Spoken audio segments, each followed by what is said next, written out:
When God is silent, a spoken reflection. There are seasons when prayers feel unanswered, doors stay shut, and the silence from heaven feels deafening. You've done all you know to do, trusted, prayed, waited, and still, nothing shifts. It's easy to wonder, has God forgotten me? But silence isn't absence. In the Bible, silence often came before revelation. Job sat in silence, covered in grief, yet God was watching, listening, preparing restoration. Joseph waited in prison, forgotten by men, but not by God.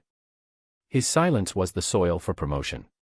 Jesus himself was silent before Pilate, not because he was powerless, but because the cross was near, and victory was coming.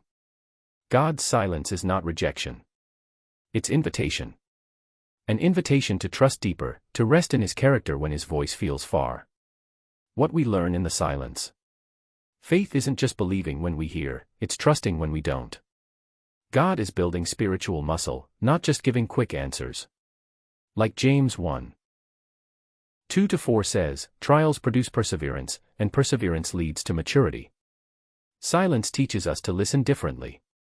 Not for thunder, but for whispers. Not for signs, but for presence. How to handle it. Stay in the Word, even when it feels dry. Scripture is living water. Let it speak when God seems quiet. Worship anyway, praise shifts the atmosphere. It reminds your soul who's still on the throne. Lean into community, God often speaks through others when we feel alone. Write your prayers, even if they're messy. God collects every tear, Psalm 56 verse 8. Remember past faithfulness, what he did before, he can do again.